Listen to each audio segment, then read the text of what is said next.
जय के नाम है मेरा, जान दे दूंगा, लेकिन उसकी ये इच्छा कभी पूरी नहीं हो पाएगी।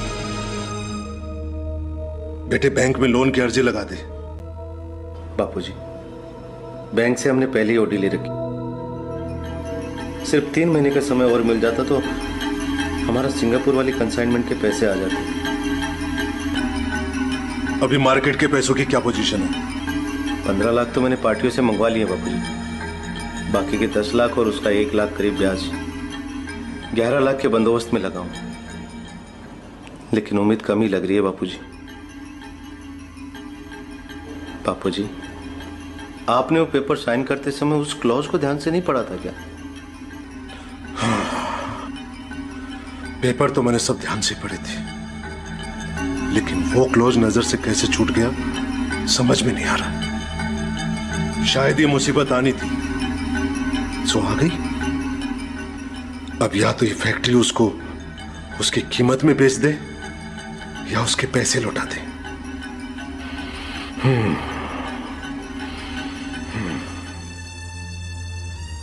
बापूजी,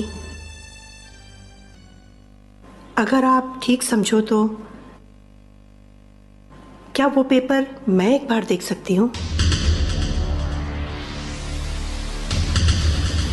हाँ बापूजी, उस क्लोज का शायद मैं कोई तोड़ निकाल सकूं। बीननी, ये क्या बदतमीजी है? तू के इनसे ज्यादा समझदार है।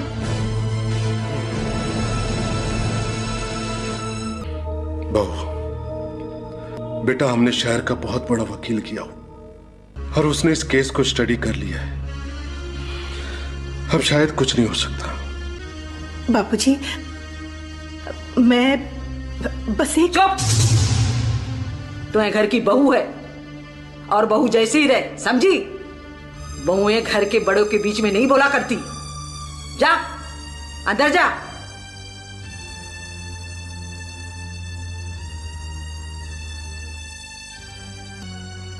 तो तेरे हिसाब से देख ले बेटा, मैं भी कुछ सोचता हूं।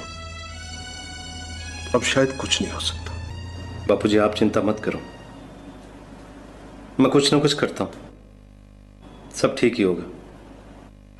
चलो बापूजी, फैक्ट्री चलते हैं।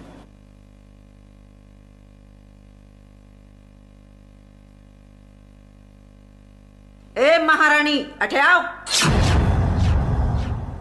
तन्ने इतने साल हो गए ब्याह के आके, घर की इज्जत और छोटे बड़े का बिल्कुल लिहाज नहीं रहा। ये सब भी तुझे अब सिखाने पड़ेंगे। घर में इतना बवाल मचा हुआ है और तू बीच में बोल के क्या होशियारी दिखा रही थी, हैं? बोल। अरे बोलती क्यों नहीं?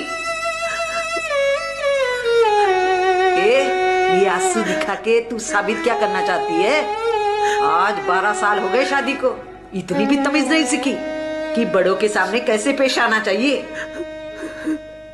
मैंने माफ कर दो माँ, मैंने माफ कर दो, लेकिन मैं आपको और बापूजी को दिल दुखाना को नहीं चाहती थी।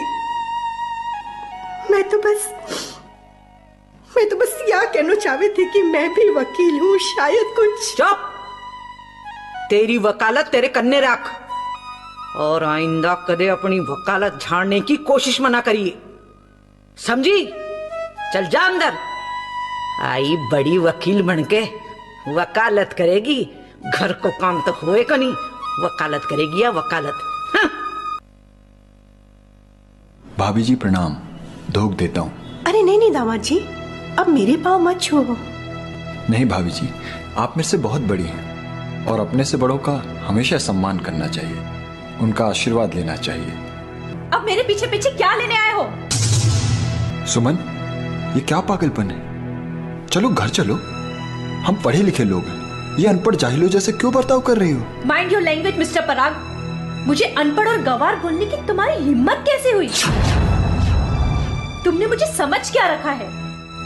मैं तुम्हारी गुलाम नहीं हूँ जो तुम्हारी हर बात मान लूंगी। सुमन, ये क्या बकवास कर रही है? माँ, अब आप भी ये बोल दो कि अपने ही माँ बाप के घर में मेरे लिए अब कोई जगह नहीं है। मैं आज इंडिपेंडेंट हूँ, यहाँ जगह नहीं है मेरे लिए तो मैं कहीं मकान लेके रह लूंगी, लेकिन इस आदमी के साथ मुझे नहीं रहना। बेटा, आपको भी थोड़ा एडजस्ट करना चाहिए। मेरी बेटी एक पढ़ी लिखी डॉक्टर है। नहीं, इनको पत्नी नहीं एक नौकरानी चाहिए। लेकिन मैं किसी की नौकरानी या गुलाम नहीं हूँ। बड़ा आया मुझे तमीज सिखाने। मुझे कहते हैं ऐसा मत करो, वैसा मत करो, सुबह सुबह चाय बना के दो, घर का खाना बनाओ, ये कपड़े मत पहनो, जीन्स मत पहनो। तंग आ गई हूँ मैं इस रोज रोज की रोक टोक से। सुमन, आई एम सॉरी यार, लेकिन इस तरह घर छोड़ देना। मां, भाभी जी, आप समझाइए ना इसे। भाई साहब, अब आप इस घर की बेटी से ज्यादा उस घर की बहू हो। ये सब बकवास बंद करो। आप अपनी हद में रहो, समझी? बहू चल अंदर जा। हर वक्त बीच में अपनी टांग अड़ाने की आदत छोड़ दो। आपकी सहानुभूति की जरूरत इन्हें हो सकती है, मुझे नहीं। और हाँ मिस्टर पराग, अब दोबारा मेरे मुंह लगने की कोशिश की तो दहेज उत्पीड़ित की केस में ऐसे उलझाऊंगी कि डॉक्टरी की डिग्री से भी हाथ धो बैठोगे। मैंने अपनी जिंदगी में किसी के सामने झुकना नहीं सीखा। मुझे तलाक चाहिए, तलाक। And now you can go mister Parag. अब सिर्फ हम कोर्ट में तलाक के लिए ही मिलेंगे।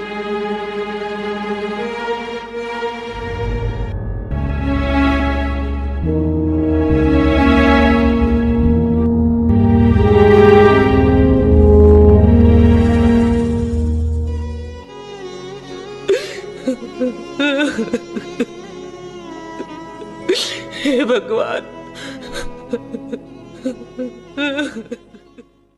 अरे दीदी, आपका भाई? सच ही कहा है, टूट जाता है तकलीफ में वो रिश्ता जो खास होता है। हजारों यार बनते हैं जब पैसा पास होता है। एक टाइम था जब मुझसे लाखों रुपए लेके अपने व्यापार में वापर लेते थे। आज जब हमें जरा सी तकलीफ आई तो सबको एक साथ प्रॉब्लम आ गई।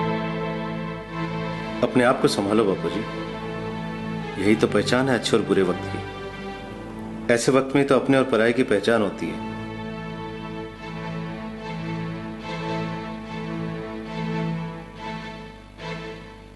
अरे मेरी लाडो कब आई?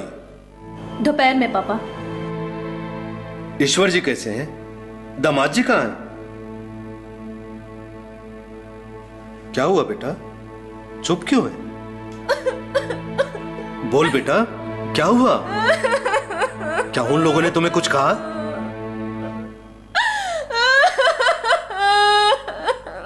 दामाद जी से झगड़ा करके घर छोड़ के आई है। ये क्या बकवास कर रही हो?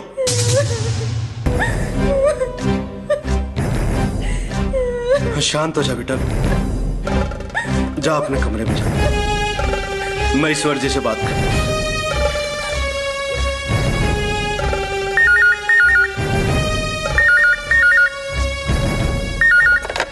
हेलो जेके साहब, मैं एडवोकेट राठी बोल रहा हूँ। हाँ बोलिए राठी जी। कल आपकी हियरिंग है।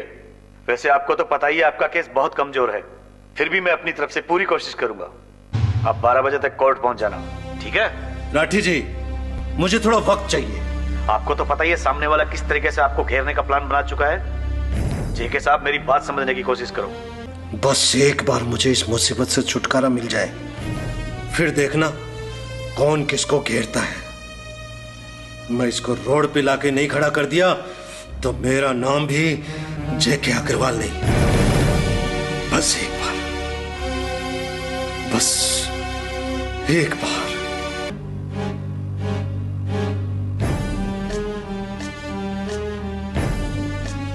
माँ, बापूजी, मेरी ये लगभग 15 लाख की एफडी और ये गहने हैं। आप इनको कैश करवा लीजिए और इस मुसीबत से छुटकारा पाइए। तेरे कन्ने इतना पैसा कट से आया? माँ, जब मैं ब्याह के आई थी तब बापूजी ने मुझे एक एफडी बना के दी थी। इतने सालों में वह रिन्यू होते होते लगभग 15 लाख की हो गई है। नहीं बहू, बेटा ये तो बस एक छोटी सी तकलीफ है, सॉल्व हो जाएगी। मैं तेरे पैसे और गहने नहीं ले सकता बेटा। रख ले बेटा, इनको अपने पास रख ले। बापूजी, क्या ये घर मेरा नहीं है? क्या इस घर की तकलीफ मेरी तकलीफ नहीं है? क्या मैं इस घर की सिर्फ एक बहू ही हूं? क्या मैं आपकी बेटी नहीं हूं? क्या मैं आपकी बेटी नहीं हूं बापूजी?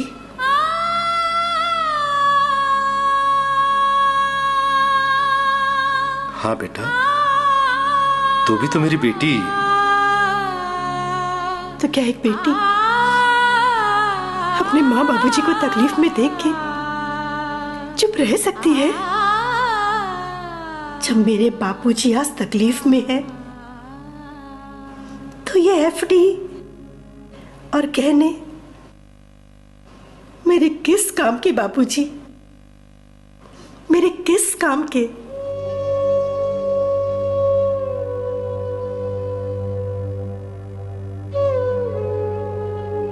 मेरी बेटी, आज तो साबित कर दी कि तुम मेरी बहू नहीं, मेरी बेटी हो।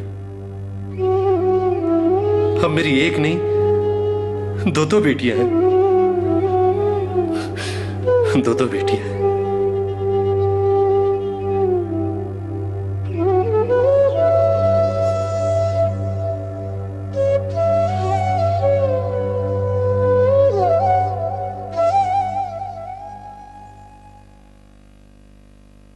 चंदा, समझ में नहीं आ रहा है कि मैं किन शब्दों में तेरी तारीफ करूं। तुम देवी हो चंदा, मेरी लक्ष्मी हो। नहीं, मैं सिर्फ आपकी अर्धांगिनी हूं, जीवन साथी हूं। मैं आपकी सुख दुख की साथी हूं। मैं मेरे घर की खुशी के लिए कुछ भी कर सकती हूं। चंदा, मैं अगर आपसे कुछ कहूं तो मेरी बात मानोगे? बोल चंदा,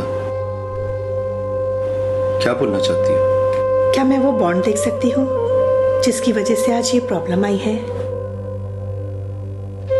क्या करोगी चंदा? शहर का सबसे बड़ा वकील जब उसका कोई तोड़ नहीं निकाल पाया तो तुम क्या कर सकती हो? चलो मान लो मैं कुछ नहीं कर सकती, लेकिन बस एक बार।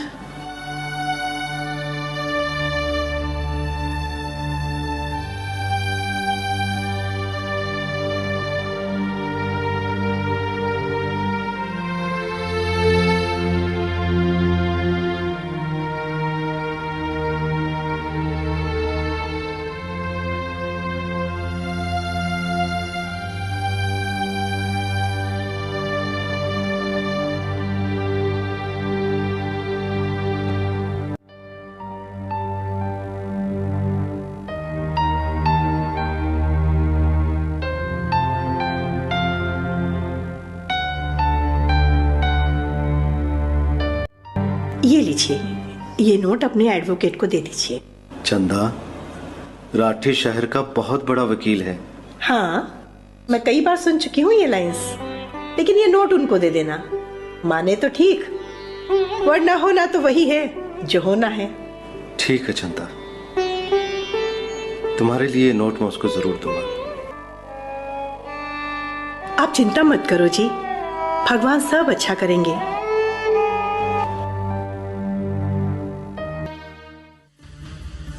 लता, कोशिश कर कि मेरा तलाक जल्दी से जल्दी हो जाए। अरे 11 बज गए, फोन पे ही बात करती रहेगी या मुझ तक पहुंचेगी भी? ओके ओके, आती हूँ। सुमन, बेटा इतनी बड़ी गलती मत कर। माँ, अब मैं दूध पीती बच्ची नहीं हूँ। मेरा भला बुरा मैं खुद समझ सकती हूँ। एक बार जो फैसला ले लिया सो ले लिया। बाईसा, बस बस, सबके सब ज्ञानी मत बनो।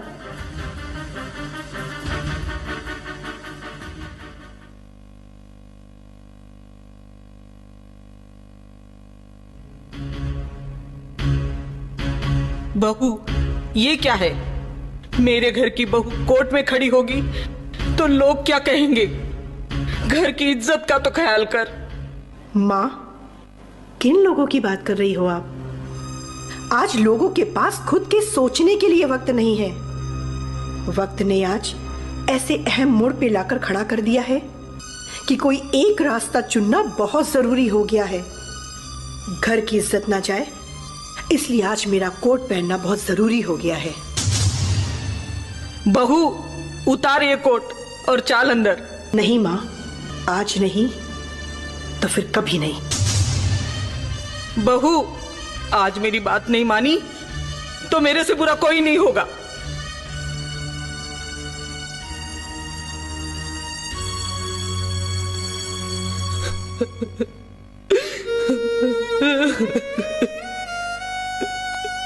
हे भगवान, क्यों हो मेरे घर में कहीं की पूरी नजर लागी मेरे घर में। मेरे शामदनी,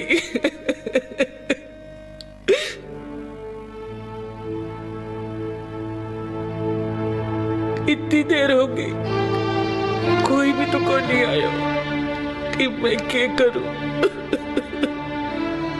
हे मेरा शामदनी, हे मेरा मोरवी नंदन, तू ही मेरी पुकार सुन ले। ये हारे के सहारे।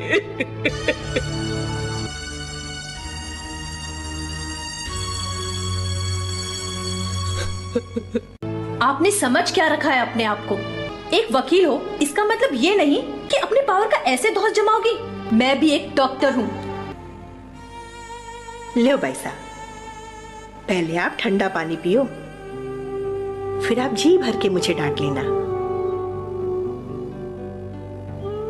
हाँ भाई साहब, वहां मैं एक वकील थी जो आपसे जिरह कर रही थी, और अब मैं आपकी भाभी हूं और आप मेरी बाईसा।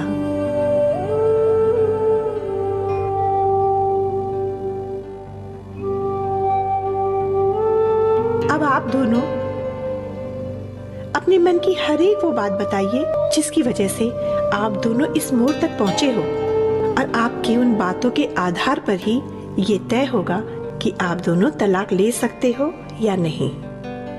हाँ जी पराग जी, आपकी अपनी पत्नी के साथ अनबन क्यों रहती है?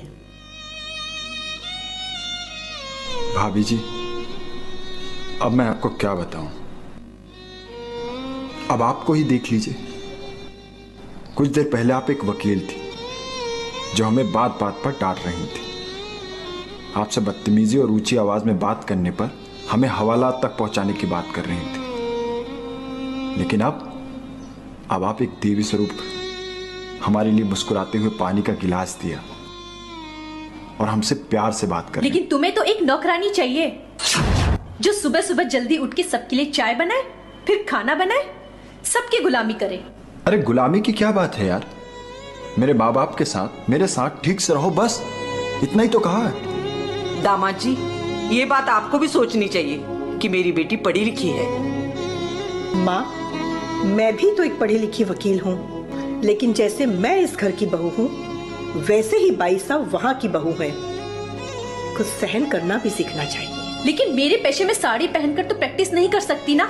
बात बात पे टोकना, ये कपड़े मत पहनो, वो मत पहनो, मॉडर्न कपड़े मत पहनो। दामाद जी, मेरी बेटी के मॉडर्न कपड़े पहनने से आपकी माँ को क्या तकलीफ होती है?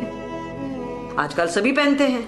नहीं माँ, सवाल मॉडर्न कपड़े पहनने का नहीं है, सवाल है हमारी गरिमा का और उस वक्त का कि आप जिस वक्त जो भूमिका निभा रहे हैं उस वक्त उस तरह से पेश आओ। मीननी, तेरे बापूजी आ गए हैं, अब बंद कर अपनी अदालत। नहीं बसंती, बोलने दे आज बहू को।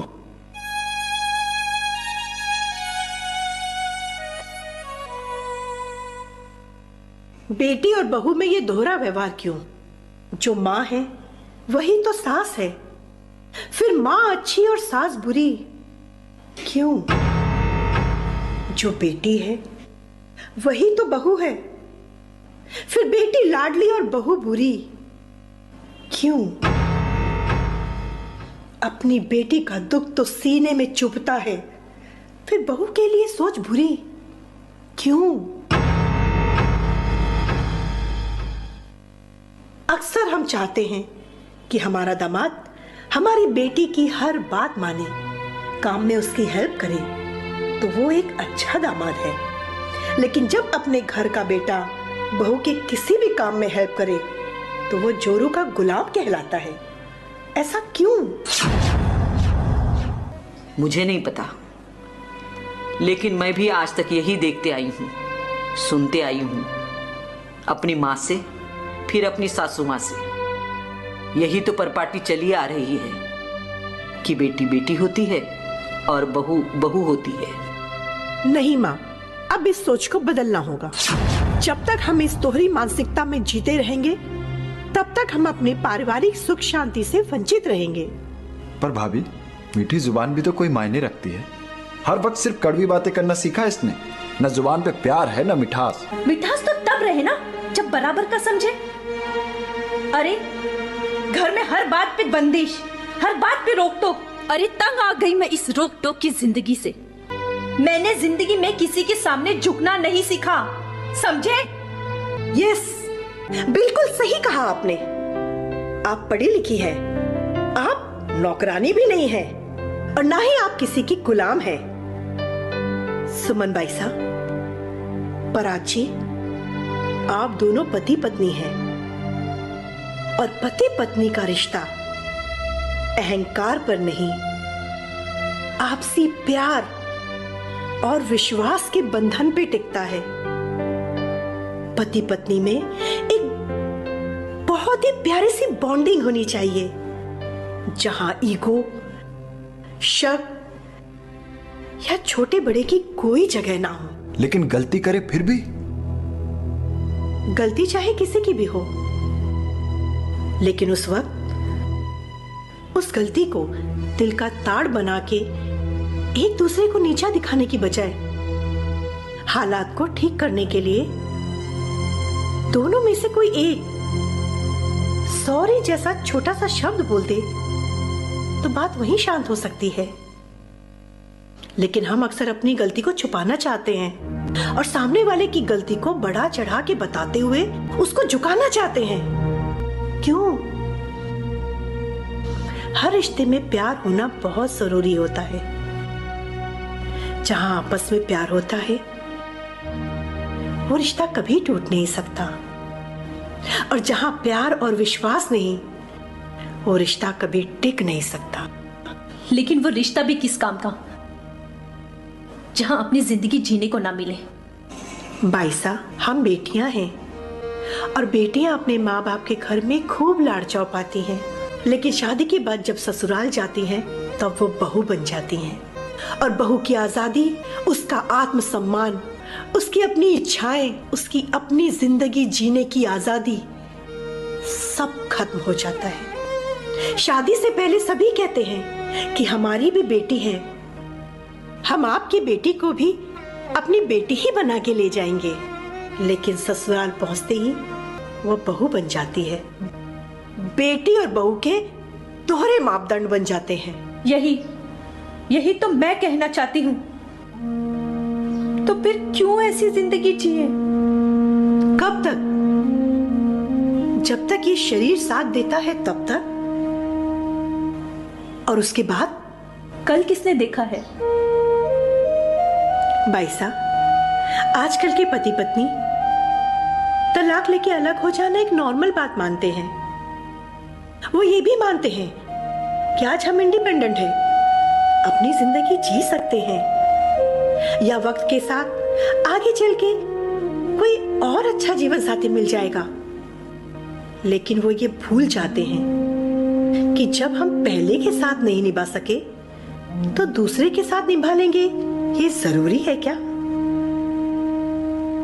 या जब आपकी नजर में पहला सही नहीं है तो दूसरा सही होगा, ये भी जरूरी है क्या?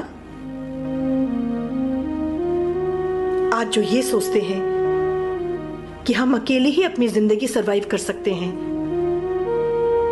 यहां उनकी सोच गलत होती है। जवानी में वो अपने आप को अपने ढंग से जी सकते हैं, लेकिन उम्र का एक पड़ाव ऐसा भी आता है जब अपने जीवन साथी की जरूरत महसूस होती है।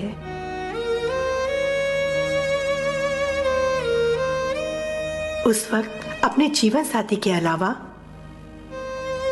ये माँ बाप, बहन भाई, यार दोस्त, सारे रिश्ते बेमानी हो जाते हैं, भले वो अपनी औलाद ही क्यों ना हो। हम अपनी औलाद को भी पढ़ा लिखा के काबिल बना देते हैं और ये समझ लेते हैं कि ये मेरी औलाद है ना, हमारे बुढ़ापे का सहारा। लेकिन जिस वक्त आपको अकेलापन काटता है, उस वक्त आपकी अपनी औलाद भी अपने कैरियर के लिए, अपनी पत्नी या बच्चों में या फिर अपने बिजनेस में इतने बिजी हो जाते हैं कि वो अपने माँ बाप को वक्त नहीं दे पाते। उस वक्त सिर्फ और सिर्फ आपका जीवन साथी ही आपका साथ देता है। उस वक्त आपकी अपनी काबिलियत, आपका वो शैतान ईगो काम नहीं आते। अक्सर देखा होगा, हम आज जवानी में अपने व्हाट्सएप, फेसबुक या सोशल लाइफ में हजारों दोस्त बना लेते हैं, लेकिन उम्र के उस पड़ाव में जब हम बीमार होते हैं, तब ये हजारों दोस्तों में से कोई एक भी आपकी देखभाल करने नहीं आता, कोई आपके पास आपकी सेवा करने नहीं आता, कोई रात रात भर जाग के भगवान से आपकी सेहत के लिए दुआ नहीं मांगता। वो कोई होता है तो सिर्फ और सिर्फ आपका जीवन साथी।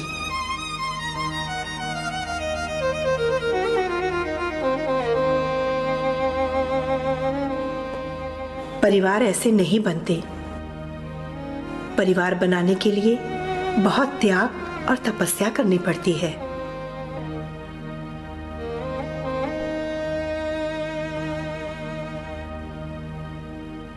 आई एम सॉरी पराग, मुझे माफ कर दो प्लीज।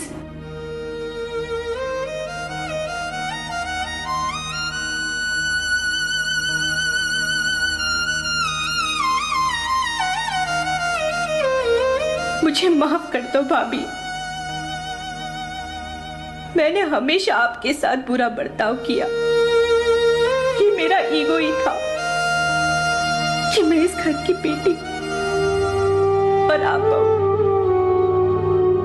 लेकिन इस घर की असली बेटी तो आप हो, जिन्होंने इस घर की इज्जत बचाई, जिन्होंने इस घर को मुसीबत से बचाते हुए इज्जत बनाए रखी। एक बहू होते हुए भी इस घर की बेटी बन के दिखाई। आप एक पढ़ी लिखी वकील होने के बावजूद घर गृहस्थी के कामों में उलझी रही, अपने सपने और अपनी इच्छाओं को मारा, सबके ताने सुने, लेकिन फिर भी कोई शिकायत नहीं की, चुपचाप सब कुछ सहन किया। आज मेरी आंखें खोल के घर गृहस्थी के संस्कार और जिंदगी के असली मायने सिखाए। मुझे माफ कर दो भाभी, मुझे माफ कर दो।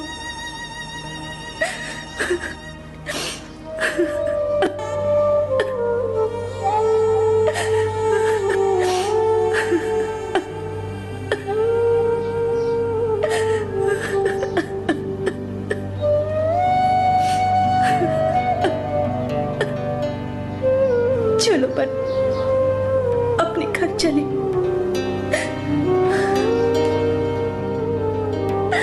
एक मिनट, एक मिनट। आज एक फैसला मेरा भी सुन लो। शांति आज से इस घर में नहीं रहेगी। क्यों? मैंने आपका क्या बिगाड़ दिया? तो चुप कर।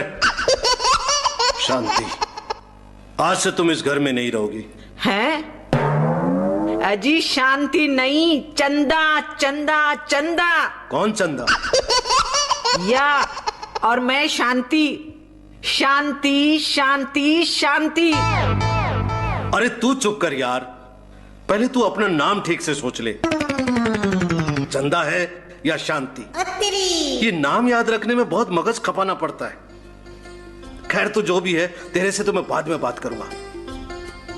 हाँ तो तुम आज से इस घर में नहीं रहोगी। पर क्यों बापूजी, मेरे से कोई गलती होगी क्या? अरे नहीं बेटा, तूने तो वो कारनामा कर दिया जो शहर का बहुत बड़ा वकील नहीं कर पाया।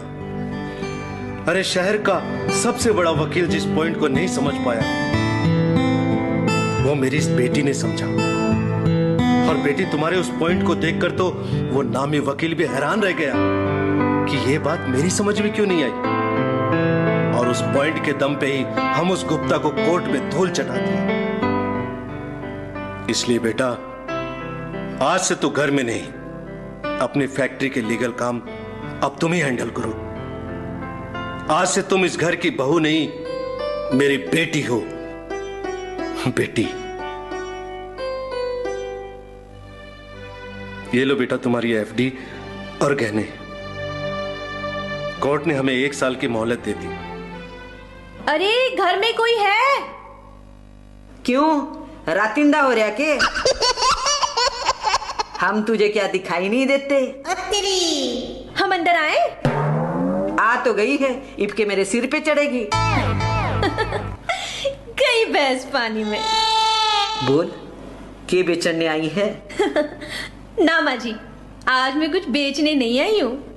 ये हमारे एनजीओ के पदाधिकारी हैं और इस साल का यूथ आइडल का अवार्ड क्रिश को देना चाहते हैं। क्यों, ऐसा क्या कर दिया इसने? आपको नहीं पता, क्रिस इतनी कम उम्र में ही अपनी जेब खर्च के पैसे बचा के और पार्ट टाइम जॉब करके गरीब घर की बेटियों को पढ़ाने के लिए हर महीने पैसों से सहायता करते रहे हैं। और हर उन कच्ची बस्तियों में जा जाके उनके माँ बाप को अपनी बेटियों को उच्च शिक्षा दिलाने के लिए प्रोत्साहित करते रहते हैं। इसलिए इनको हमारी ट्रस्ट इस साल का यूथ आइडल अवार्ड से सम्मानित करेगी। ये एक अच्छे माँ बाप द्वारा दिए गए अच्छे संस्कारों का ही परिणाम है। आपका ये बेटा आने वाली पीढ़ी के लिए एक आइडल है, एक प्रेरणा है, एक आदर्श है। बापूजी, आपके दिए संस्कारों का ही पालन किया मैंने तो। भाई, इतनी बड़ी खुशी और चुपचाप। Let's celebrate. म्यूजिक। जमा लो रंग जमा लो, मचा लो तुम मचा लो, जमा लो रंग जमा लो, मचा लो तुम मचा लो, झूमो सारी रात। जमा लो रंग जमा लो, मचा लो तुम मचा लो, जमा लो रंग जमा लो, मचा लो तुम मचा लो, झूमो